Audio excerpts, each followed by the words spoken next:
Excuse you! Have you ever heard of the word etiquette and couth? What is wrong with you? Oh, yeah, that's right. Gut check. Friday night, you went out, you overindulged, you got shot down in flames by her, maybe him. You're probably really drunk. Or if you're one of our female listeners... Yep, flip it.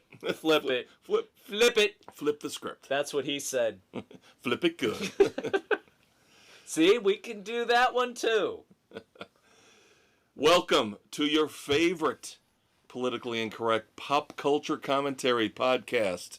It is Saturday morning, August the 16th, 2025. It is time for Sports Frenzy 2.0, the weekend edition. Your Saturday morning hangover cure. So, that is my brother from another mother, your Uncle Kev, the maestro Kevin Crane. And that, of course, is your favorite uncle, the one that'll slip you a beer or a smoke. That is the conquistador, Dave Height. And we are here to get you through your hangover here on Saturday morning.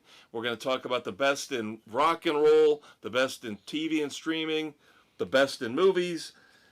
Books this week? No book this week. We've got our dumbasses, we've got a last call, we've got moments of silence. So let us get into it, shall we? And this is the first of about a month straight, 4 weeks of concert reviews for you kids. Even though we have 3 within 4 days, we're going to parcel them out. So, last Friday night, August the 8th, we saw Great White and Slaughter at the Blue Gate Performing Arts Center in Shipshewana, Indiana. Second time, yes, if you're keeping track, that we've seen Slaughter in the last month. Yep, they were a fill-in for Aldo Nova. The first time around. The first time. This was scheduled. The slated, scheduled show we were supposed to see. And they played, of course, we figured they're going to play the exact same set list that they played a month ago down in Wabash, but we were hoping for better sound. Yes, because the entire show at Wabash with them and Quiet Riot, we didn't know if it was the venue because we didn't really see any speakers aimed at the upper level, the balcony. And then they come on stage at the Blue Gate, there is no second level. It's just one flat area, a little too spread out for my tastes. Not enough slant in the floors, but that's a topic for another day. But they had pretty much the same sound problems. Yeah, too much on the music and really down on the vocals. So we're trying to figure out now after 2 shows like this, because we were actually kind of looking forward to this one, thinking that they would have cleaned everything up, different venue, so we could actually hear the vocals better. But it was basically more of the same. It was almost an exact carbon copy of what we saw a month ago. Either they're doing it deliberately or they have a horrible sound guy. Yeah, and I've heard in the past criticisms of Mark Slaughter and how his voice is going, but he does sing an acoustic number in the middle, and he doesn't sound bad. No. So I don't know why they can't get the mix right. I think they just have an idiot running the board. So once again, I know you guys heard this a month ago, but the set list was Mad About You, Burning Bridges, Spend My Life, Unknown Destination, Eye to Eye, Days Gone By, Real Love, Fly to the Angels. Of course, even with bad sound, Up All Night is awesome. Yes. And then I'm gonna let your Uncle Dave tell the story as we get to the final song of the night. For Slaughter. Yes. Then of course they're doing just the musical rendition of Won't Get Fooled Again. And they're probably about 3/4 of the way through it. Sure. House lights come on. Announcement over the PA system. This is real. This is not a drill. This is there's a potential fire in the building. You need to evacuate now in an orderly fashion. Again, this is real. Please evacuate in an orderly fashion. So everybody starts walking out, and Slaughter's still playing with everything, their earpieces and all in. They can't hear the announcement. And so they're playing and they're looking around, and Slaughter goes, okay, thanks. And then he goes, oh, apparently there's a potential fire in the building. Somebody finally came on stage and told the guitar player. Yeah. And passed it along to the rest of the band. Of what was going on. Right. So, we're exiting. And this is classic conquistador, kids. This is your Uncle Dave at his best. We're walking out, and I go, yeah, with the fire, you know it is Great White. And I knew it was going to come to me eventually in terms of I would have thought of it a couple minutes later, but how quickly that comes to you blows my mind. Because back in the early 90s, at a small nightclub in Rhode Island, Great White's pyrotechnics lit the ceiling on fire. Unfortunately, 100 and some people died because the morons who owned the venue closed the emergency exits. So people couldn't let their friends in through the back. Horrible tragedy. Yeah, one of the biggest tragedies in rock and roll history. Yes. And that's the first thing that pops into your head. It's a gift. So we spent about 20 minutes outside? About 15, 20 minutes outside waiting. Fire department's there. They're going through. We get the all clear, so everybody's filing in, and we get settled, and they make the announcement. All right, 20 minutes, and we will begin the show once again. Came on. All right, take your seats. 5 minutes for the show, and damned if they weren't right on time. Yep, so now we get Great White. Here's the interesting thing about our history with Great White. Your Uncle Dave's morbid fascination with the 90s tragedy notwithstanding. Yeah, I originally saw them back in the fall of '89. The original lineup with Jack Russell fronting. And then you and I and Mrs. C saw them probably 9 years ago, 8-9 years ago at a local fair. Right, without Jack Russell. This is after they'd split because the tragedy that your Uncle Dave revels in split the band basically in two pieces. Along with other things that Russell was involved with. Yeah, Russell did not lead a chaste life, let's put it that way. No, there was a attempted murder charge in there as well. So we saw Great White without Jack Russell at this fair, again, probably about 8 or 9 years ago. It was probably about 10. Okay. 11. But the thing is, we had to do some research after this show because we were very impressed by the lead singer at this show. And between that one and this one, we did see Jack Russell's Great White. Right. Two different versions. One of his final performances. Right. So trying to juggle all those balls in the air. We're discussing the fact they got this young kid now as their lead singer, Great White does, and he was great. He was stellar. His vocals mimicked Jack Russell's from back in the day beautifully. Yep. I mean, he had the energy, the charisma. Yep. It's a shame they only played barely over an hour. Yeah. Both bands played right around the same. About an hour. Yeah. Set list for Great White, couldn't get much better than this. Desert Moon, Lady Red Light, Stick It, House of Broken Love, which I had to stand up and see that because, again, my problem with that venue is that there's not enough slant in the floor. So if anybody stands up in front of you, even if it's 10 rows in front of you, You it's going to have block your view. Slightly move, yeah. So House of Broken Love, Miss the Bone, Gonna Get You, Big Goodbye, Hey, Hey, Baby, Save Your Love, Rock Me, and then, of course... Which Rock Me is just Rock Me phenomenal. Oh, God, it was fantastic. Yep. And then, of course, ended with Once Bitten, Twice Shy. Yeah, the slow burn, the slow build of Rock Me, I've always loved that. See, I love that they started with Desert Moon. Yes. Awesome. Awesome song to start. You have to know Great White a little bit to understand how good that song is. Yeah, oh, oof. You know? Not one of their biggest hits, no, but oh, God, it's bluesy. Yeah. Yeah, so a great, great set list. Again, this is where we were doing our research in that after the show.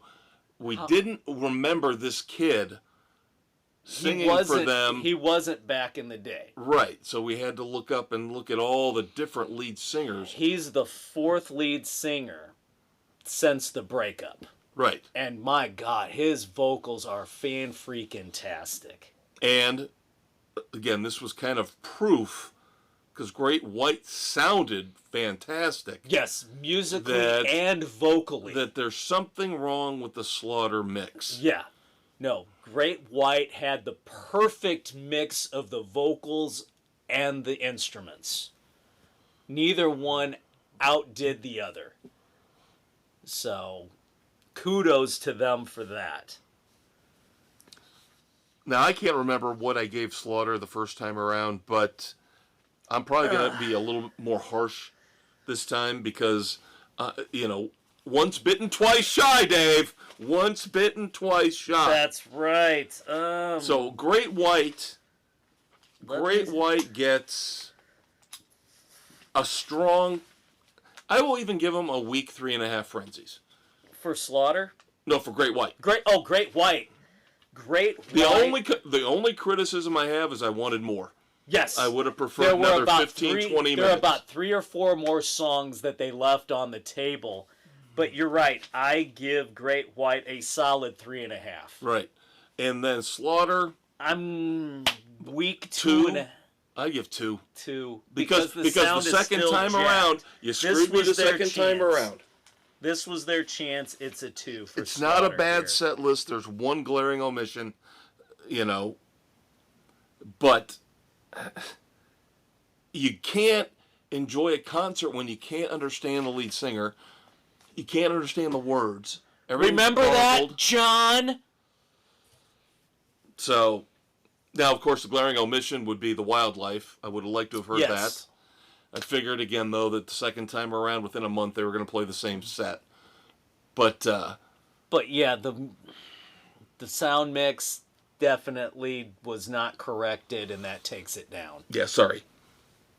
Yeah, the set list was fine, but how can I enjoy the songs if I can't understand the words, even if I know the lyrics? It's bad enough. You listen to a song and it's bad sound, but you know the words. Right. So you kind of sing along. But it was so bad, both of these shows for Slaughter, I couldn't even sing along. Except for Up All Night was the only one. And I know most of these other songs. The only one I don't know is Unknown Destination. I'll admit that. Yeah, that's the weak link in there. But the one that really, really fucking disappoints me is Eye to Eye. I loved Eye to Eye back in the day. Song. And it's basically now, they've defanged it. It's toothless. It doesn't rock out like it did. The studio version did. Yeah. Pissed me off beyond all belief. Both times. Yep. I agree. Couldn't agree with you more about that one. The ballads you're going to get, the Fly to the Angels and, Real Love, whatever. But yeah, I wanted the rockin' songs to come through loud and clear, and they were just, again, a muddled mess. Yep, but Great White frickin' nailed it. Yep, the new lead singer. Too short. The new lead singer, awesome. The sound, awesome. The set list, awesome. The lead guitarist for Great White was still phenomenal. Yes. Yep, still very good. And again, the only criticism, wanted more. Yep. Yeah. Our set, That's nice, but come on. Come on. We needed more. Yep. But for what we got, you go solid 3.5, I go weak 3.5. There we go. And 2 Pretty for Slaughter. damn close. Yep. All right, we've got a couple songs to review this week as well, Dave. We do. We have All I Haven't Said from 38 Special. This is the first single off their upcoming album, Milestone. The first album, I believe, in over 20 years. Yeah. It's the bones of 38 Special. It's just not quite there. I probably liked it more than you, but I will admit something about Don Barnes' voice. He's lost something in that voice over the years. It was so deep and gravelly and forceful on songs like, Hold On Loosely. Yeah. And it just sounds different now. It kind of sounds like a faint echo of what he used to sound like. Yeah. And maybe that's what I picked up on. No, I think you're on the right track. But musically even, it was there, but it wasn't. It's obviously not the classic lineup. It's Don Barnes and a bunch of other guys. Yeah. Now some of these guys have been with Barnes in 38 Special for 20, 25 years. So you should be able to. But this is not the old school Carlisi, Barnes, Van Zant 38 Special. Right, and that I think of you're the Wild-Eyed missing. Southern Boys Special Forces era. Yeah. But maybe this is an indictment of the state of music, in that I will still take this because I think, like you said, the bones are there. It is the typical catchy Southern rock tinged 38 Special that I love. Again, Don Barnes' vocals are weaker than they used to be. And you kind of expect it. It doesn't have the same fire, right, without Jeff Carlisi right. playing lead guitar. I get all that. They're older. I'll still take it. I'm still giving it a strong 3 frenzies. I was going 2.5. So you're going to do the typical, I can't make my mind up one way or the other. Yeah, I liked it, but not enough to give it a 3. It's a recommendation. It had a nice beat, Dick, but I can't dance to it. Yeah. I can recommend it, but I can't love it. Recommend it. Yeah. I recommend it. I think it's solid, and I'm looking forward to the album. I want to hear more of what they've got. Yep. And now our other song is Rob Thomas. Rob Thomas floats back and forth, kind of like Darius Rucker does with Hootie and the Blowfish. Rob Thomas jumps back and forth between his solo career and Matchbox 20. And of course, a few years back, we saw Matchbox 20. So now Rob is out solo again. Yep.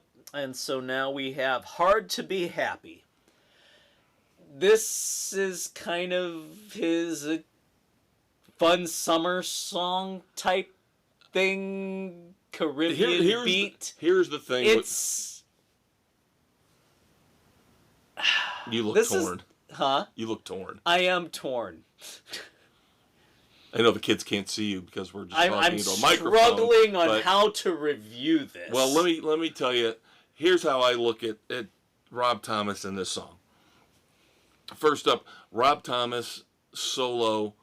I appreciate a lot of his stuff. I have it all, and it's hit and miss. Some of his solo albums are phenomenal. Some are eh.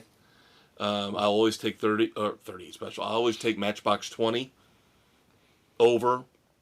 I always go for the group dynamic. Right. I would prefer group dynamic is what has the best of the best. Right. I'll take Van Halen over David Lee Roth. I'll take Matchbox 20 over Rob Thomas.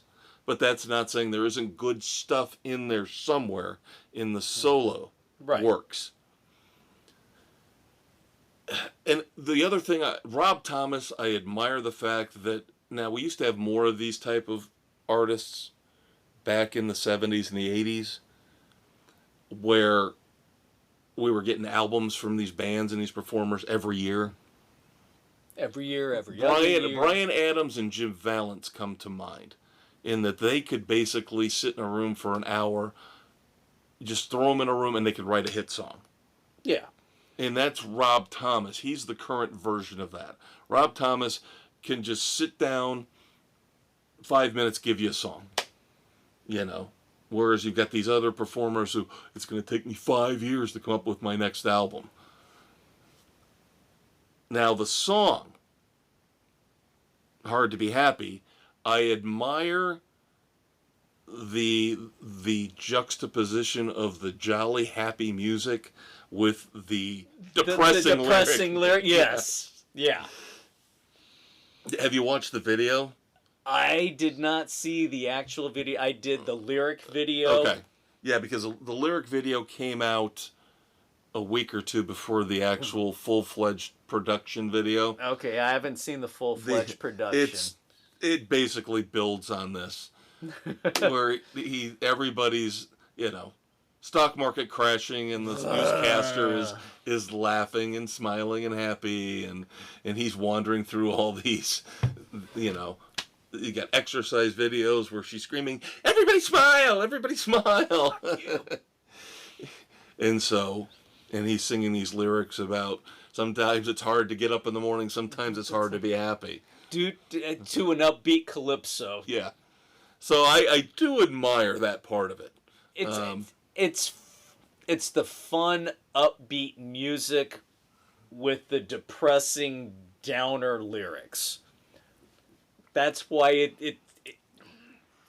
I want to give him a ton of credit for that, because it's an interesting bit. Yeah. Now, I think you and I are going to be closer on this than we were on 38 Special, because I'm with you. This one's a hard one for me to judge one way or the other. I'm going to go a barely strong 2.5 Frenzies. I will recommend it. But just barely. Just barely. It's not going to be in contention for Song of the Year. No. I think I'm giving the recommendation more because of the cleverness of the structure and the lyrics than I am of the overall song. Yes. Yeah. It's a moderately fun earworm to a certain extent, but I've heard better from him. And we've heard much better from him. Yeah. So you might or might not like it. Give it a listen and judge for yourself, is what we're telling you. So you going the same way? Yes. Barely, moderately strong 2.5? Yeah. Yeah, it was close. I was with you on this. This is close. It's just... Again, a lot to like about the song, but in the end, it's not really groundbreaking. No. It's nothing spectacular. Yeah. Not what you would typically Now, I would say from this... him. And again, I'm gonna do the same thing where I was comparing him now to the 80s with Bryan Adams and Jim Vallance. If this song was out in the 80s, it would have been a huge hit. It probably Absolutely would. Huge hit. It would have killed. Yep. Especially the "Don't Worry, Be Happy" phase of Yep. Call Me Al. Yep. It has that kind of vibe to it. Yep. All right, real quick before we move on, a little bit of music news. I mentioned this to Dave a couple hours ago as we were recording the sports edition. Now keep in mind we're recording on August the 13th, even though this is dropping on the 16th. Because we're the hardest working podcasters in the industry, kids. Yep, we don't want to give you just one episode a week. We got to give you 2. But a lot of people don't like our president, and that's fine. That's your prerogative. You vote for who you want to vote for. But God damn it, just for who he announced as the new class for the Kennedy Center Honors, how can you not love a president who loves Kiss? Come on!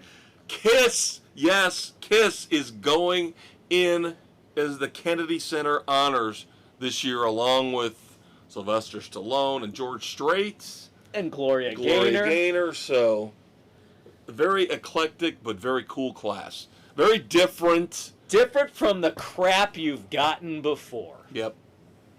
So, kudos to Donald Trump. Kudos to the Don for this Shake it up a little bit. Yep. Wouldn't that be awesome if they're in the tuxes and the dresses and Kiss is shooting off the flames and the pyro and Gene's spitting the blood? Wouldn't that be the greatest ever? Have them in the full makeup and the tuxes playing with the boots. Oh my God. Simmons is going to say, well, we can't have the UFC have the first, event here that blood is spilled. So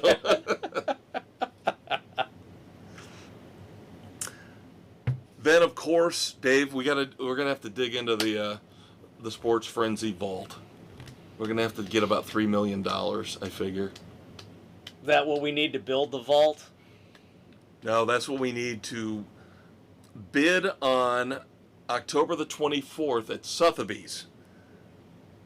An Eddie Van Halen personalized and signed Frankenstein Kramer guitar used on the Hide Your Sheep Diver Down tour is going up for auction. Estimated to go between $2 and $3 million. And I saw the pictures. It looks awesome. I think I would kill for this. I think I would kill somebody. Wow. So yes. We're not planning a heist, kids. You want to hear what else it comes with? No, it comes with a case. So you get the case, and it was personalized to his guitar tech back at the time. But then, it's got the message to this guy. His nickname was Rude. And then it's got Eddie's signature. It also comes with a letter of authenticity from Mick Mars of Motley Crue. Because Mick Mars bought it from the guitar tech, and he's the one that's now putting it up for auction. Oh, shit. So there's a handwritten letter of authenticity. The providence on this is incredible. So you get a handwritten letter of authenticity from Mick Mars. You get a signed, concert used Eddie Van Halen Frankenstein. And a Mick Mars autograph certificate of authenticity. Yeah. $3 million, man. Come on, we can earn that tomorrow. Yeah, let me crap it out my ass. Oh my God, the pictures though. I think I got a little chubby while I was looking at the pictures. Oh my God. And then I figure you'd find this interesting. We all know about the acrimonious split between Kevin Cronin and REO Speedwagon. Yeah. And we know he's out on tour right now with Styx and Don Felder as the Kevin Cronin band. Yeah, doing their little Rock Boys tour. Well, Kevin Cronin has admitted people don't seem to like this as much as REO Speedwagon. Gee, you think, dumbass? So he has announced he is shutting it down after this tour. He does not know what the future holds, but... Yeah, maybe your ego got way too far out in front of you.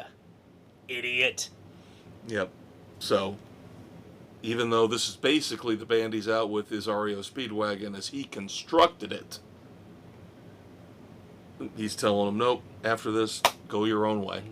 Find something else to do. Because I'm not just disappointed that, The fans haven't taken to it? Yeah. I can't blatantly use REO Speedwagon's name without the permission of the other members who hate my guts. And rightfully so for the douchebag moves you've been pulling. And he keeps saying he wasn't invited to the, the tribute show they all did together, all the old REO Speedwagon people a couple months ago in Champaign, Illinois. Yeah, go figure. They said they invited him, but he had a show that night on this tour. So he couldn't do it. He couldn't logistically do it. But he's saying they never invited him. And Cronin. You are a fucknut. If it wasn't for the fact he's really old, I'd say he's a snowflake. But he's not of that generation. No, but he's taken to it. Yeah. All right, let us move on. Let's do some news. let's do some news. All right, another week goes by. It's more streaming and bundling news and price news. Up, up, up. That's what the prices are doing, kids. Well, but ESPN and Fox are trying to make it easier on us, Dave. Love the horn of disgrace. Always love the horn of disgrace. They're going to offer on October the 2nd an ESPN and Fox One bundle. Right. Now, separately, it would cost you $50 to have those two brand new streaming services debuting next month. But on October the 2nd, you can get them for $40. Ooh, I was going to say 30, but idiots. Don't give them your money, people. And then Sling TV, I think they're struggling. The Slingers? Well, now Sling TV and Dish Network, I think, are now owned by the same company. And they're struggling. But Sling TV might have a revolutionary idea. Now, I sampled Sling TV years ago. I didn't like it because they split all their channels up into two separate packages. So really, to get everything you needed, you had to combine the two, and then it became too expensive. But now, this could be a model for other people to steal and use. Sling TV will be offering, get this, 24-hour packages for $5, weekend packages for $10, and 7-day week packages for $15. Now, they're supposedly doing this to appeal to people who want to just watch special events or football on the weekends. The problem with it is... No. The big problem with it is Sling TV does not have the rights to any CBS channels. Well, that is a major problem. So, but if you want it, there's another option out there for you kids. All right. Good news on the Paramount Plus front. No, not the fact the price is going to go up because of the UFC deal, but November the 16th. Mark it down in your calendars. Season 2 of Landman premiere. Yes! Once again, November the 16th, 2025. That is the one thing that Paramount Plus is doing that I love, is they're turning these series around like normal TV shows. Yeah. One season a year. That's good. So, they're doing it with, obviously, Landman. They're doing it with Tulsa King. So, very impressed. It's not like Netflix and Stranger Things and... Where it's like 20 years later. Yeah. Now, Dave is, of course, a huge, huge reader. That's why I asked him at the beginning of the show if we had any books to review this week in Literary Frenzy. He knows more about books than anybody I know. And he reads 427 a year. I do not. Have you read? I'm not going to ask do you know. You probably know. Have you read any of Barry Eisler's John Rain series? Yes, I have. You might have to get Apple TV Plus in a couple years, because Apple has secured the rights to all of Barry Eisler's John Rain and what is it, the Assassin Collective series? Yeah. And they are going to go to town, is what I've read. Wow. They're going to construct a full TV universe. I'm intrigued. I read the first 3 or 4, but there's others that I kind of fell away because he took some time to get other things going, and I delved into other avenues. I need to go back and read them. The original books now have different titles than they did originally. Yes, I noticed that. So it's difficult to figure out. Why did they do that? I have no idea. Different publisher. Yeah, because I noticed that too. I think it's because it's a different publisher and they renamed them. Whatever. Which pisses me off. So. Anyway, down the road coming to Apple TV Plus. Of course, there was a rumor years ago that they were going to do something with these books, and Keanu Reeves was going to star as John Rain. That could have been good. At some point in time, I'm going to realize that maybe Apple TV Plus is worth having. At some point, they will have the I know content, they've got good stuff. I still want to but watch Bad enough Monkey. of it. They got to have enough of it. I know. I am not a huge fan of Dave Bautista. Now, as a person, he's a scumbag. As a wrestler, he was okay. As an actor, it feels to me like he's hit and miss. At best, he's hit and miss. A lot of his movies lately, they are in the theaters for a week. They come and they go, and they don't do anything.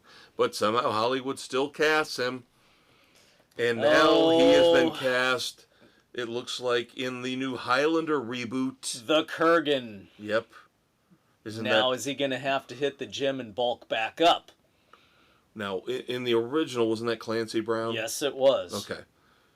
And Dave Bautista will also star as Jake Gyllenhaal's foe in Roadhouse 2. Oh, come on! No! What are you getting mad about now? What part of this are you getting mad about? Roadhouse 2.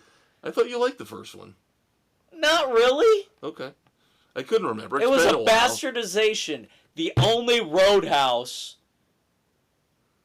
is the original.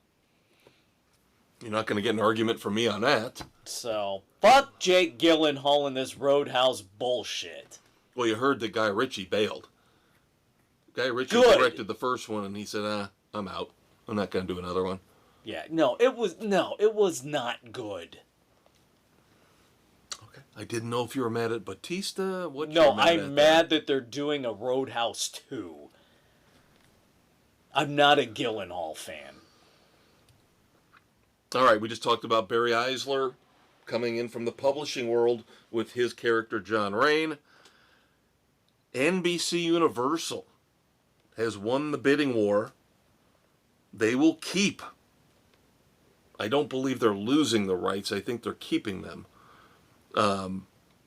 For the entire Jason Bourne universe, except for publishing, of course. Right. The book rights will stay with their current publishing house, and they continue to put out the occasional Bourne, Treadstone book. Whatever. So we'll see where that leads. Once Ludlum passed, they just kind of... You didn't like the Bourne movies? They were okay. Yeah, I didn't think they were bad. But I don't like that... I haven't been impressed with the books after Ludlum passed. Oh, no, I can see that, yeah.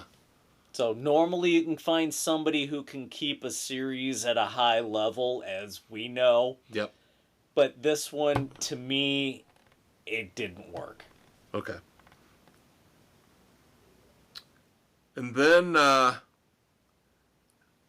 tried to look this guy up.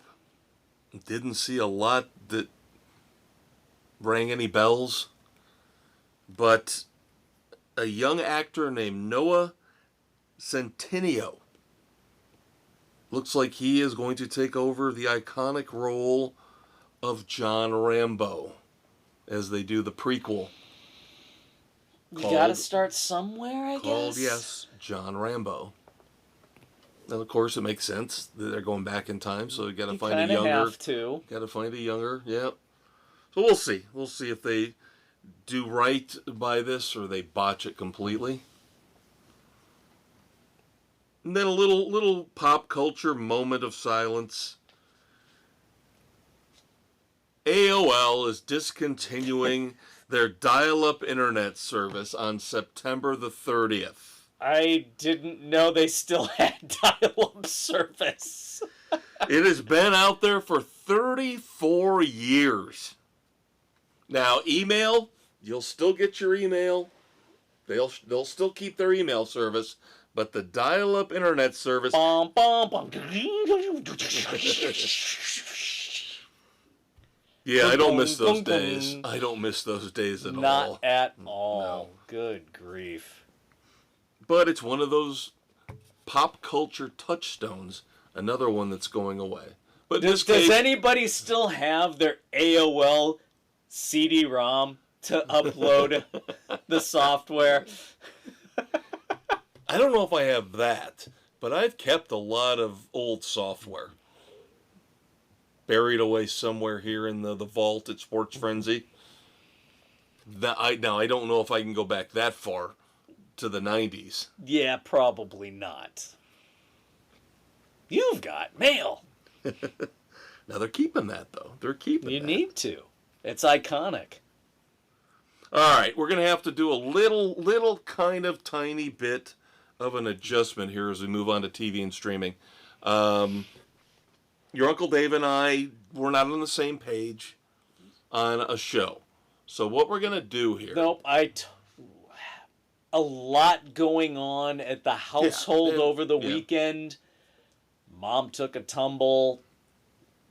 You're hosting a bunch of barbarians. Hosting barbarians for fantasy football, trying to redo a bathroom. I totally spaced the series finale of Resident Alien. Yep, season and series. Yep, season and series finale. Yep, so we'll do a full review for you next week. I did finish it. I will just say a couple vague things. Now, Dave and I discussed episode 9 last week. Yeah. Of course, episode 10 was the final. And we discussed the fact that it seemed like it almost could have ended there. Yes. It should have. Might not have been bad. Might not have. I don't know if there's a lot in the final episode that adds anything. It seems, other than maybe leaving the door slightly ajar. Yes. Yeah, they do that. Slightly.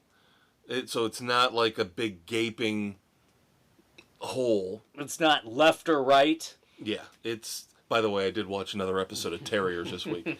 I think I'm halfway through the season now. It's basically what you would expect from a series finale. It's all sentimental and goopy and sappy. Yeah. And so... There we go. Yeah. So, I'm not going to... Here's what I'm going to say. Not about this, but just finales in general.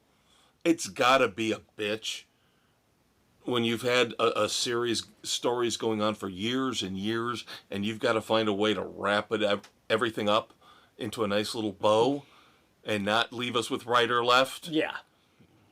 So... some shows have pulled it off. Cheers pulled it off. MASH pulled it off. MASH pulled it off. Seinfeld couldn't. No, that was Friends really didn't. No. This is somewhere in the middle. Okay. There we go. Now, for me, I did watch the first episode of Alien Earth. They dropped the first 2 this past week. I did get through the first one. They are long.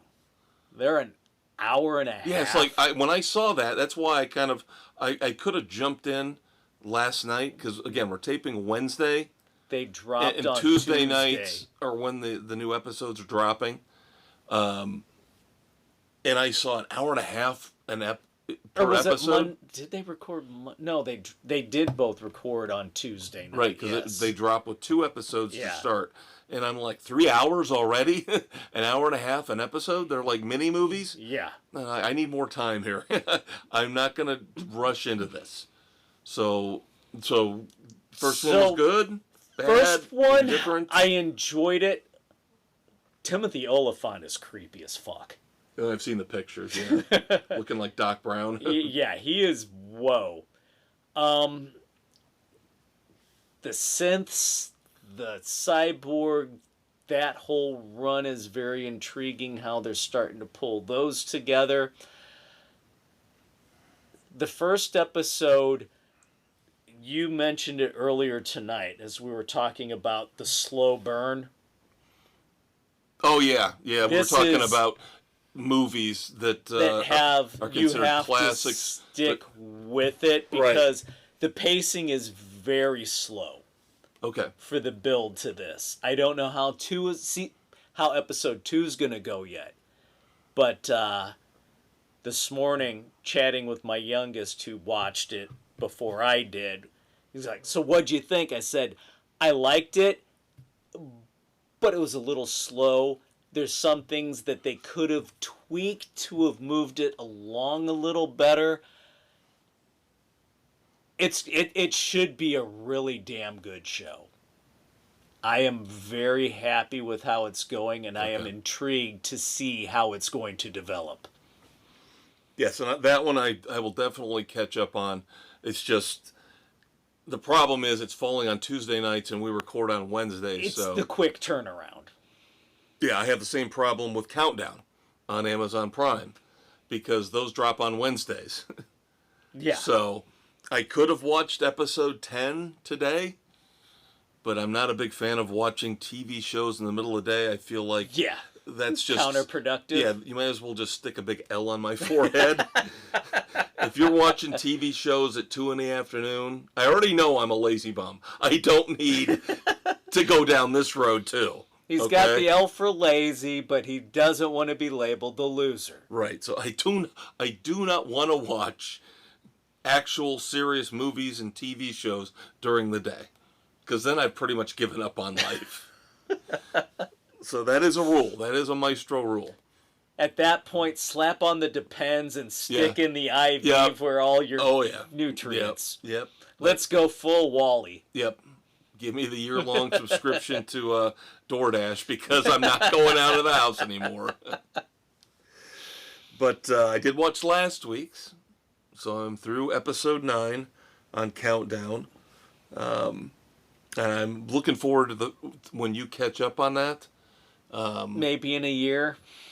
I'm surprised you and the boys haven't watched it, considering it's Jensen Ackles. I know, we should be, but schedules are all over the friggin' place. Well, the good thing is with you guys, you're more willing to binge watch than I am. This is true. So if it's still got a month to go before it wraps up, or almost a month.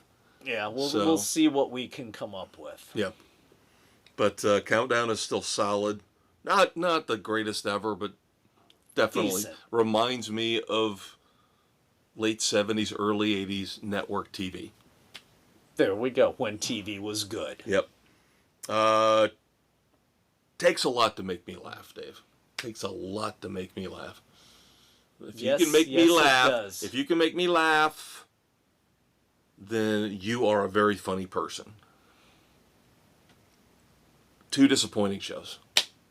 Now, It's Always Sunny in Philadelphia. This is not a good year for them. Oof. Wow. Now it's not even every other episode. It's just not a good season. I'm 6 episodes in now, and I'm really not liking it at all. Oof. Did they jump the shark this season? Did they go one too many? Well, the thing is, I'm going to compare the 2 shows, because the other one, of course, is King of the Hill, which technically this is season 14 on Hulu, and now I'm halfway through. I've watched 5 of the 10 episodes of that. And I have the same criticism for both.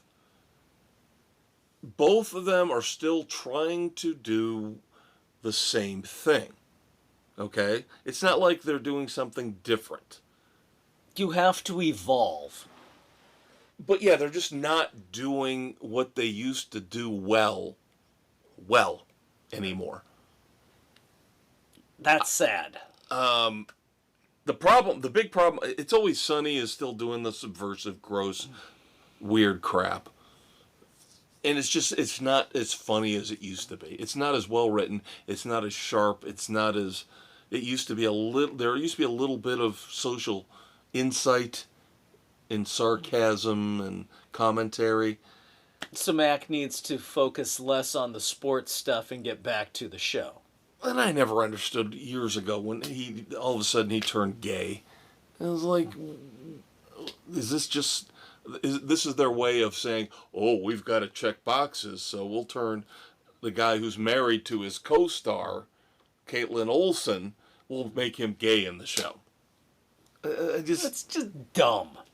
But King of the Hill's the one that's really disappointing, because when I got to episode 5, this is when I knew this show has jumped the shark. That's disappointing. And the sad thing is, I'm seeing all these reviews. Oh, it's so true and faithful to its original source material. Like, no, it's not. No, it's not. Again, number one, Bobby's grown up. He's not funny anymore. So now I got to watch this, 20-something melodrama play out as he's pining for his girlfriend who's with another guy. God. But for Hank freaking Hill to admit he loves soccer? Come on! That's blasphemy. Egregious. That is blasphemous. An egregious affront. That's blasphemous beyond blasphemous. I thought it was good. The beginning of the episode made it play out like maybe it's going to be a little misunderstanding between him and Dale Gribble. No, Hank loves soccer now. No, he's not. Done. He's not Done. Hank Hill anymore. No. He is not Hank Hill. No, not at all. No. He's Henrietta Hill. Hank Hill would not love soccer in any way, shape, or form, ever. Ever. Oh, I love the poetry of it. Shh. You're not Hank Hill anymore. Hank Hill doesn't know what poetry is. And I told you, they never get together in the alley anymore and drink beer. Then what's the point? Thank God for Boomhauer. Boomhauer showed up at the end and threw the whole soccer thing into chaos. So at least you got a little bit of a redemptive moment there. But no, I don't even know if I'm going to watch the rest of it now. No, I'm not even going to bother.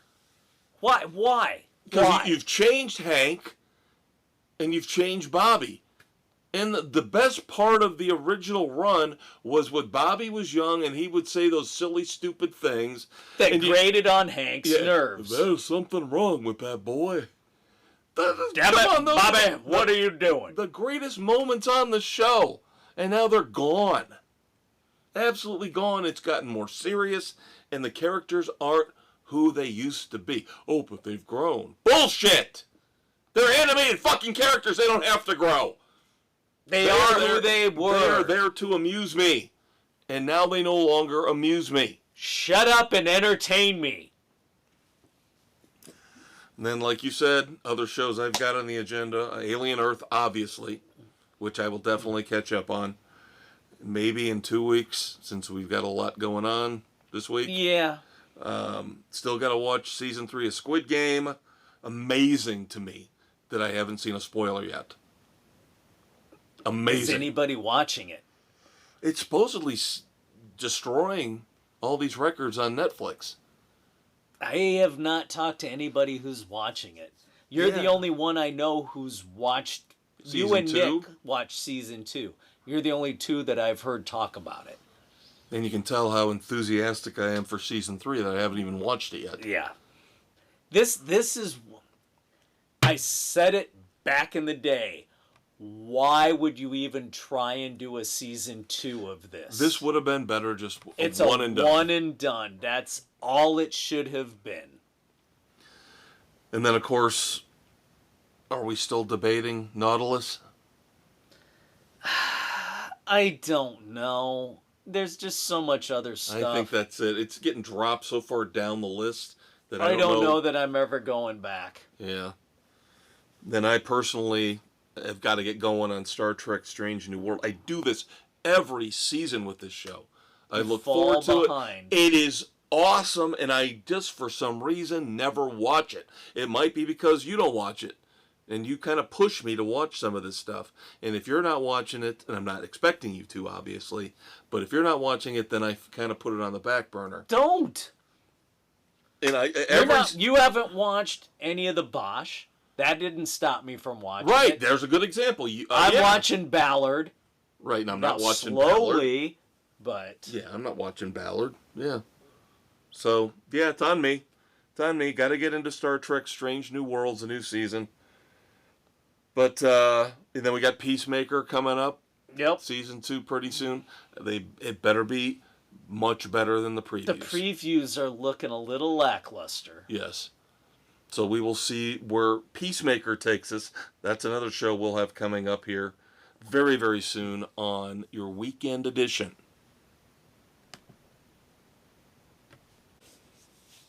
All right, so now we move on to movies, but let's start off with our weekly look at trailers. Some new trailers that are out. Some are good, some are interesting, some look awful. And you know where you can find trailers? You can find them on the UB2B, where we are, along with Spotify, Good Pods, Pocket Cast, Apple, Overcast, CastBox, Amazon Audible, and iHeart Sports Frenzy, baby. And of course, don't forget to check out the Facebook page, where you can find links to each and every episode, Sports Edition, as well as the Weekend Edition. You did that very well, by the way. I like how you did that. I have to wait for the natural progression. Yep. Starting off with the UB2B. Very clever. I thought you'd appreciate that one. Because he's right. That's where we find most of our movie trailers. And TV shows, of course. We got some TV shows this week. I subjected myself to the trailer for The Paper. No way am I watching this. No way in hell am I watching this show. I wasn't even a huge fan of The Office. The Office had moments. Had good episodes. But it was not one of my all-time favorites. No, it did have some good storylines here and there. There were some very funny episodes. But a lot of it was meh. Yeah. And this looks 10 times worse. 10 times more meh. Yeah, I have no desire to revisit The Paper Company. No. Well, this is an actual newspaper. Yeah, but still. No. Yeah, the only funny part of the trailer was at the end when they bring Oscar back again. He's the one that's brought back from the first show to this one. And he has a funny moment at the end, but that's it. He was a bit character. He was not the central focus. No, sorry. Then, of course, we mentioned it already. We can't wait for Season 3 of Tulsa King. There is a short teaser trailer out that looks, of course, awesome. Because why wouldn't it be? If you're going to try to get rid of me, it's going to be very difficult. Get him, Dwight. And no sign yet of Samuel L. Jackson. No. This is supposed to be the launching point for Nola King. We'll have to wait and see. And then, of course, we got a couple different trailers / clips out there for The Toxic Avenger. Intriguing. I want to see how this does. I want to see how this does. I'm not going to the theater to see it. Well, no. I mean, let's face it. The original was cheesy as all get out. And now with Dinklage playing the Toxic Avenger, it could be mildly entertaining. Yep. And it does have Kevin Bacon, so. And then we have a documentary coming up on September the 10th on Netflix, which could be very, very interesting. AKA Charlie Sheen. As in his own words, we're going to get all the dirt, all the scandals from the horse's mouth. Yep, this is what I did. This is where I screwed up. These are all my foibles. Then in the trailer, it's everybody who's talking about it, from his drug dealer to his ex-wife to Heidi Fleiss. Yep. So, damn, that could be very interesting. I almost felt like when I said straight from the horse's mouth, I need to say pardon the pun. It should have been, yeah, it should have been straight from the tiger's mouth with the tiger blood. Yeah. Winning! And then my favorite trailer of the week is because I absolutely loved, years back, the series on HBO Max, Mayor of Easttown, starring the beautiful, ex-future Mrs. Crane. I always get that all mixed up. Future ex-Mrs. Crane, Kate Winslet. I don't care if she's chubby. She's beautiful. But now that writing, producing team has put out a new series coming September the 7th on HBO. Here's the weird thing about this. Does anybody actually have HBO anymore? I have no clue. Because they said this show is premiering on HBO on September the 7th and then next day on HBO Max. Literally, send us a line, a comment. Do you own just HBO? Not HBO Max. But are people out there still subscribing just to HBO? Maybe off the cable? Anyway. I don't know. So the show is called Task. Stars Mark Ruffalo. Basically, he gets put in charge of a task force that is supposed to investigate a violent crew of home invaders. I think it looks pretty interesting. I think it looks pretty good. I'm intrigued by this one.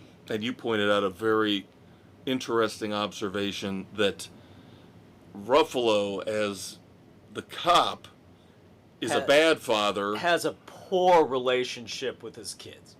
And the bad guy seems like he's trying to be the best father he possibly can be. Yeah, he has a good relationship with his kids. So that's an interesting juxtaposition. It's a weird dynamic. Yep.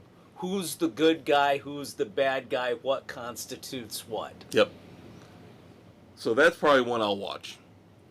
The dynamic is very intriguing. So with that, let's get into our movie reviews of the week. Of course, our featured review. It was in theaters a few months back. Didn't do much, but still looked awesome. It's a shame that it didn't do well in the theaters. Fight or Flight. Josh Hartnett. Yep. Oh. It's basically Bullet Train on a plane. Yeah, that's the best way to put it. And yes, it has all those over-the-top moments. It is a fun ride. Yeah, I enjoyed it a lot. They do some really interesting things with the plot. Because for a while, it looks like now his former lover, his former boss, the great Katie Sackhoff, of course, from Longmire fame, Battlestar Galactica. Yep. She plays his former paramour and boss, and you're like, who left him hang out to dry on a mission. And they let you believe for a while that this is a big government conspiracy thing, and then it takes a turn. Out. So again, initially we're led to believe that Hartnett's character, we know he's former Secret Service, and that he and Sackhoff, her character, they have a past. Yep. And she tries to drag him in. As the last resort, the only asset to try and resolve the situation. Track down a worldwide enigma, an assassin known as the Ghost. Yep, hacker, assassin. Yeah, just somebody who's been a thorn in every government and organization's side. Right. The reputation of this ghost may not line up with reality. Let's put it that way. So yeah, Hartnett's character gets stuck on a plane coming out of Bangkok heading for San Francisco, and on the Trans-Pacific flight, you're stuck with a plane full of assassins. Trying to claim the bounty of the Ghost. Yep. And it's fun. It's just a really, really fun, it's a violent, over-the-top thrill ride. Yep. In the vein of Bullet Train and all the other fun stuff we've had. Violent Night and all those things. Yep. So I will give Fight or Flight a very solid 3 frenzies.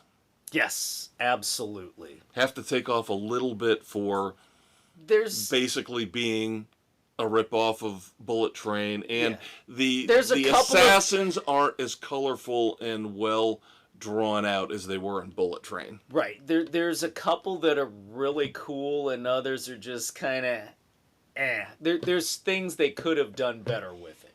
And the ending sucks. The ending does suck.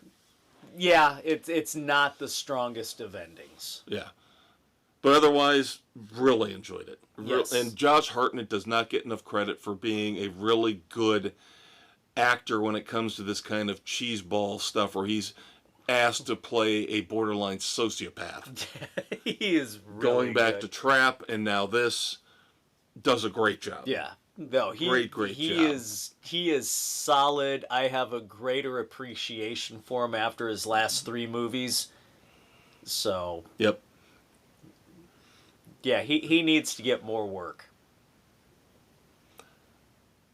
Now I do have another movie review. Do you now? Now I'm gonna tell you this. I'm tired of story time. If I want to watch a goddamn movie, I'm going to watch a goddamn movie. I'm tired of justifying it. So no more story time. If we want to watch, I told this to your Uncle Dave, with all the crap in Hollywood that keeps coming out isn't entertaining me, I'm going to go back and watch my old DVDs and Blu-rays. Now, story time will come back if there's actually a story around watching something. Right. But this one I just wanted to watch. Well, there you go. That's the story. And I said I haven't watched that movie in a couple years. You got bored with everything on there. You wanted to revisit something, so there you go. So I watched Drive. Ryan Gosling, directed by Nicholas Winding Refn, who is a very bizarre, interesting director. Now, I've watched this movie over the years. I've probably watched it 5 times. There are moments that are a little over-the-top weird. I will admit that. But this is obviously number one in its feel, in its music, in its style. This is an homage to Miami Vice in a certain way. Now, the storyline is not. The storyline is about a getaway driver. And some of the greatest movies of all time are about getaway drivers. We've got Eeny Meeny coming on Hulu about a getaway driver. Really good. We've had Baby Driver. You had the driver, kind of what set it up, and the Ryan transporter. O'Neal back and the transporter. Ryan O'Neal back in the day kind of set the tone for it. Right. So the getaway driver story always makes for a very intriguing film. And Ryan Gosling's character is no different. He has a set of rules. He says, you have me for 5 minutes. In that 5 minutes, I will do whatever I have to do for you. I will wait. But once your 5 minutes is over, then it's up to me. I make the choice of whether I stay, whether I leave, what I do. And of course, he gets wrapped up in a personal relationship with his neighbor. Lives in this apartment building, and of course he falls in love with the woman, and then she's got a kid, and he takes on the father role, and it turns out that the real father is getting released from prison. Oh! And he's not a terrible, horrible guy, but he is a criminal, and he ropes the driver into doing a job that goes horribly, terribly wrong. Go figure. And it puts everybody at risk. But the great thing about Drive is, number one, Ryan Gosling. This is why I think Ryan Gosling is right up there with Christian Bale as 2 of our greatest actors. Gosling can do anything. I haven't even watched Barbie. And just knowing that he was goofing around as Ken, to the point, didn't he get nominated for an Oscar for that? That he is versatile. Just knowing that. Yeah, he can be serious, he can be comedic. The Fall Guy, The Nice Guys, of course, one of my favorite movies of all time. Fantastic. But he is so intense in Drive. Doesn't speak a lot. Certain shots, again, Nicholas Winding Refn at times is a little bit self-indulgent, but... let's go back to The Gray Man, too. Oh, I love The Gray Man. this is a great movie. A great movie. Now, it's not, I wouldn't say it's one of my top 30 or 40 of all time, but it would be in the next level. Because, again, little weird moments that don't make a lot of sense. Yeah. And the plot isn't necessarily, it's clear as mud, let's put it that way, towards the end. I'm trying to figure out who double-crossed who and why. So maybe I'll have to watch it again in another couple of years. Well, there you go. But, again, Ryan Gosling, stellar in this, with the scorpion jacket, and all the great driving scenes. The opening heist scene is just brilliant in how it's done, and how Gosling does his job, yet gets out of this without the police catching him. It's one of the best. It reminded me of The French Connection. It reminded me of those type of classic heist / driver movies. Very strong 3 frenzies for Drive. All right. Very cool. Yep. So if you kids get a chance, yes, it's got to be almost 15 years old at least by now. Yeah. But, That's scary in and of itself. An awesome film. So if you're okay with it, that should lead us to moments of silence. Yes, I think it does. And wow. Yeah, we got some terrible and weird and first up, an American legend, an American hero, Jim Lovell, of course, was part of the ill-fated Apollo 13 mission. Yep, portrayed by Tom Hanks in said movie. Yep. So, thoughts and prayers to the Lovell family and all their friends. Danielle Spencer, who played Dee Thomas on What's Happening, the 70s sitcom. I saw that. She was 60, cancer. Yeah, I saw that, broke my heart. God. For multiple reasons. Number one, way too young. Way too young. But just that brought back all those memories of hey. What's happening, and oh my God.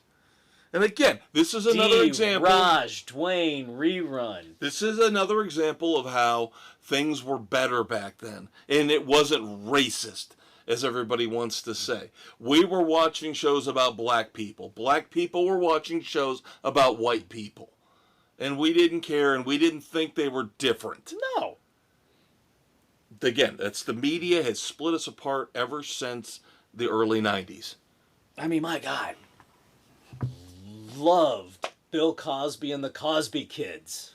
Good times. So, anyway. Sorry. We digress. Yes, everybody seems to think their generation was the best and nothing ever bad happened. But I'm telling you. But thoughts and prayers to Daniel Spencer's family and friends. Yes. And co-stars. And thank you for the memories, because we loved What's Happening. And Dee was awesome. The precocious know-it-all younger sister. Wasn't she always bribing or getting bribes from them or blackmailing them? And then on the music front, Bobby Whitlock unfortunately passed away from Derek and the Dominoes. Layla. Maybe one of the only few decent musical moments in Eric Clapton's career. Maybe. That's just our opinion, though. And with that, we move on to... It's time to pivot. Pivot to find out which of our contestants will be this week's Red Foreman Dumbass of the Week. All right, we're going to knock these out real quick. This is going to be like a rapid fire. Boom, boom, boom. Ricochet Rabbit style?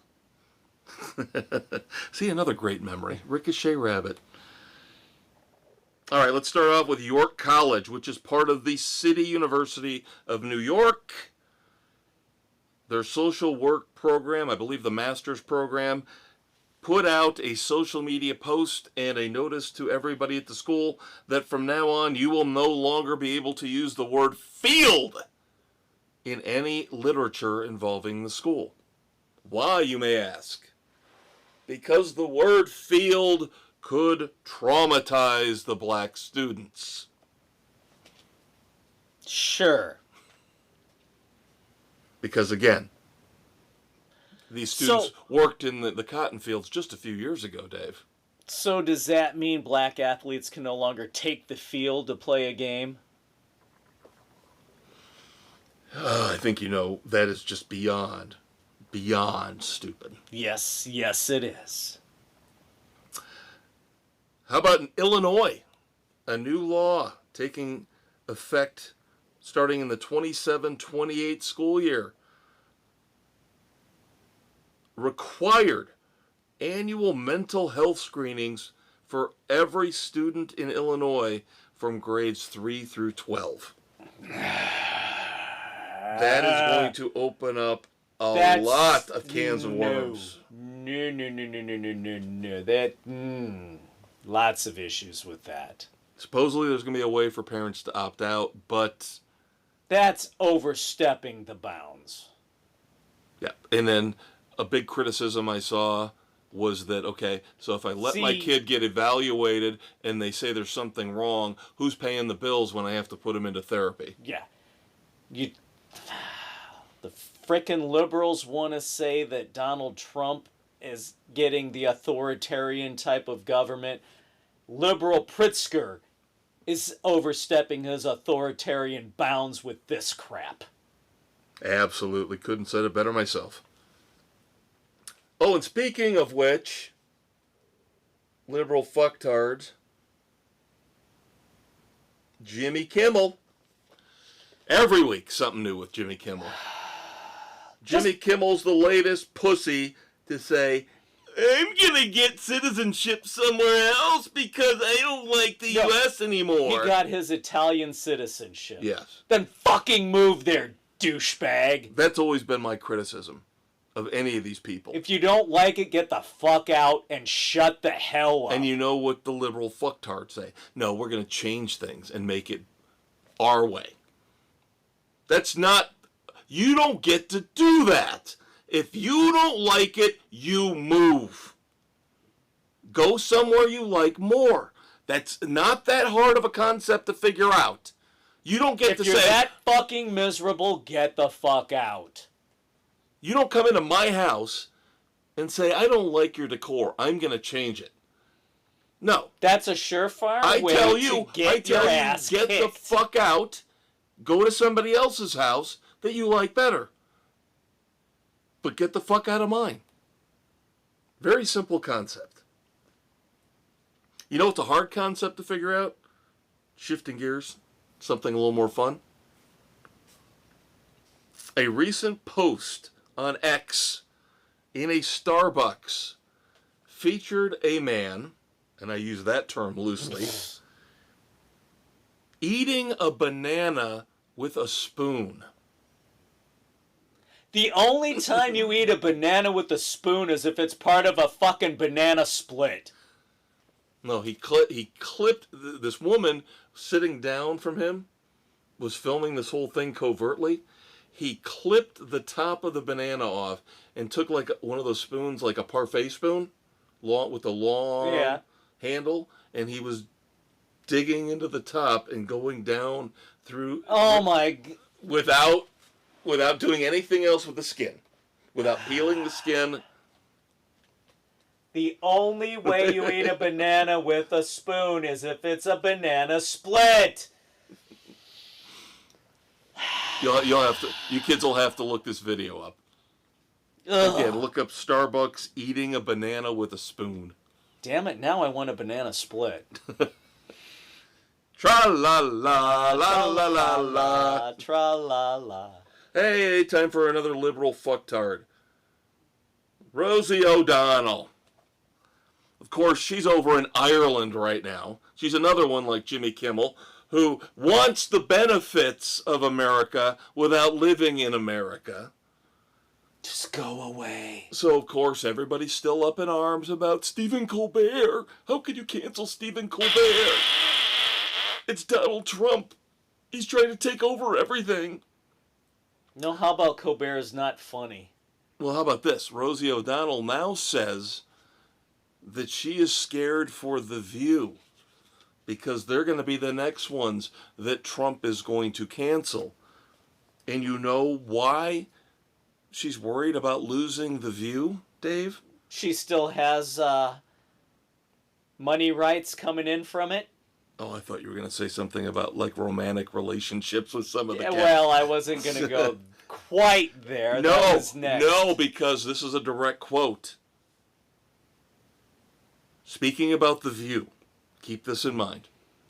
Quote, "The truth is dangerous now." When was the last time anybody on that fucking show said anything that was remotely truthful? Or intelligent, for that matter. All right, 2 more real quick, and then we're done. I don't know who Huda Katan is, but supposedly she runs this big beauty cosmetic company that's featured in Sephora. I know who Sephora is. Okay. So, you know, she makes cosmetics. She makes lipstick. She makes, you know, blush, whatever. Why would you get on social media and post a rant when you founded this company and you're obviously doing well enough to be featured in Sephora, where you decide, I'm going to go off about Israel and blame them for World War I, World War II, and 9/11? What the fuck is she talking? Obviously, somebody failed history.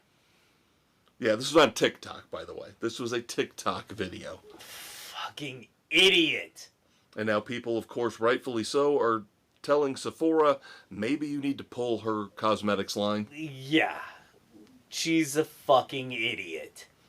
And again, we're not Jewish, but for the love of God, the hatred for Jewish people is just astounding to me. Is there something I don't know?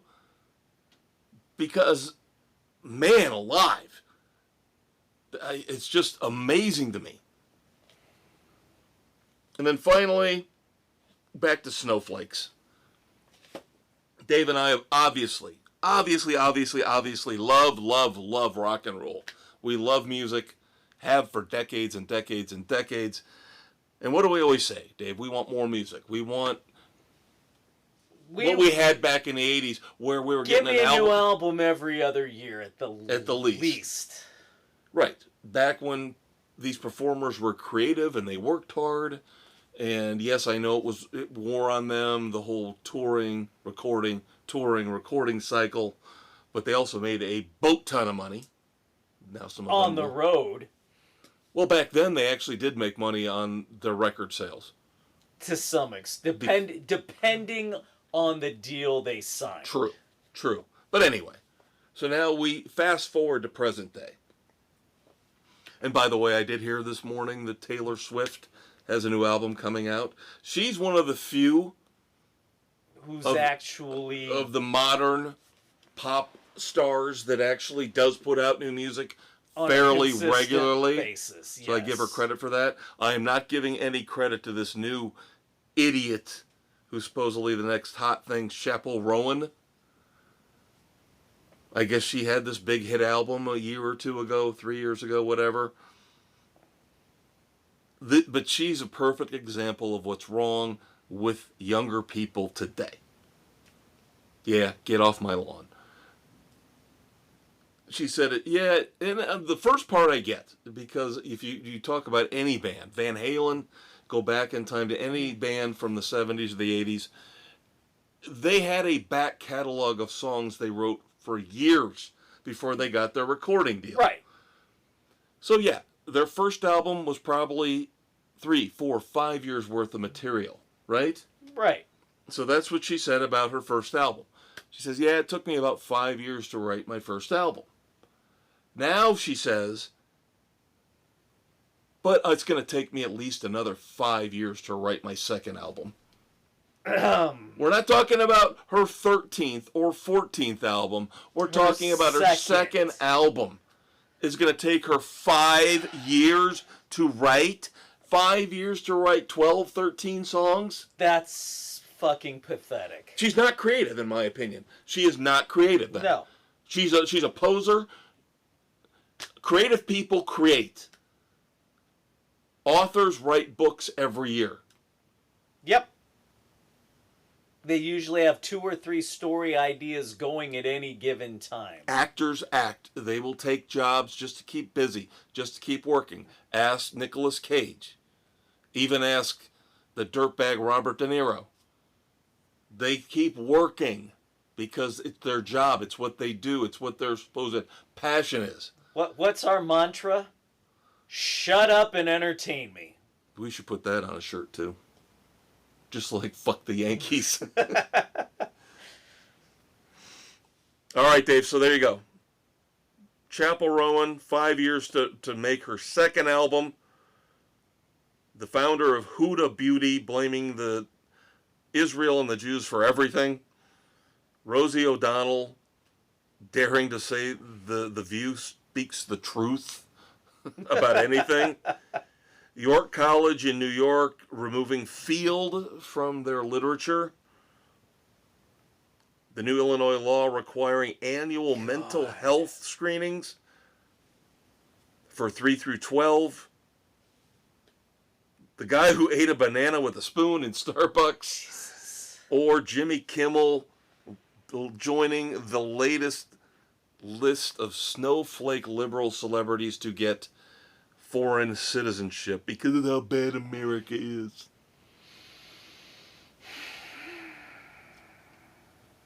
God, I want to go 1A, 1B. I'm trying to keep my personal feelings out of this. Because Rosie O'Donnell's too easy. Yeah. To even insinuate that The View ever says anything and Kimmel, truthful. we all know he's a fuck nut. Right. And we know artists are sketchy as fuck anyway. Right. The cosmetic bitch and Pritzker are my 1A, 1B. I think I'm going to go Pritzker. Because that's not even funny. That's dangerous. That is a dangerous road to go down. Mandating things for the kid, no. I gotta go there. As much as that cosmetic twit is so fucked in the head. And I know, a lot of it is social media, in that nobody has a filter anymore. They put out there the first thing that pops into their head. And I'm sure if we had social media in the 70s and the 80s, that we would have heard a lot of awful, terrible, horrible things from a lot of people that we hold in higher esteem, because the stuff they said, they just said it behind closed doors. Yeah, can you imagine all the Vietnam stuff that would have come out? Yep. Yeah. All right, so. Pritzker it is, fuckhead. Well, and you said Huda too, right? Yeah. So, yeah, and again, both of those very dangerous paths to go down. Very dangerous. Not good. All right, last call to wrap things up here on the weekend edition. Yeah, unfortunately, I know we did bring a little bit of politics in this week, and I'm unfortunately going to do it again. But I want to bring in my my Clint Eastwood Badass of the Week here in on Last Call, because there are a couple things that happened over the past week where Dave and I talk about this all the time in terms of political leanings, and we both hate the extremes on either side. Yes. We like to think we're a little bit more in the middle. But I will admit I lean a little bit more to the right. But again, still would prefer to be in the middle, common sense, see both sides. But you would have to be absolutely retarded. Yes, I said that word, retarded, to not think that the world is biased against conservatives. And my two examples this week are, number one, my Clint Eastwood Badass of the Week, and maybe you might laugh at me, but I I admire people who serve. I admire people who've served in the military. I admire people who work for charities in their downtime. I will always admire people like that. I could never be that person. They're better than me. I will admit it. And I don't think it's fair, and I don't think it's right to disparage anybody for doing that. You know, we heard the horror stories you talk about Vietnam, horror stories about them coming back and people spitting on them and calling a baby killer. Uncalled for. Well, I'm telling you, I hate the people in the media. We all know this. And there are specific people that I'm going to call out here because I admire Dean Cain. Dean Cain, who used to play Superman on TV, who is actually, I believe, deputized and a member of law enforcement, is now joining ICE because he sees what needs to be done and he says, I want in. I saw a recruitment video. I want to help. To me, and maybe he can bring some common sense to some of the people who join just to join to be able to crack heads. Well, of course, we don't want that. But you've got people in police that do that as well. That's right. Common sense needs to run. No, and nobody's saying that everything's 100% hunky-dory in law enforcement or in ICE or in the Department of Homeland Security. But he wants to try and make a difference. And God bless him for wanting to try and make a difference. And I think it's a rarity in Hollywood.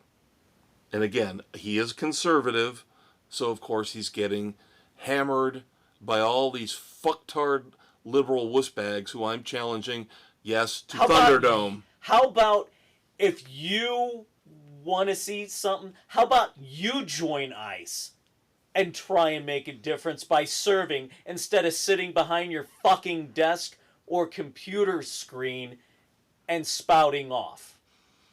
Yeah, but I'm going to call out two celebrities.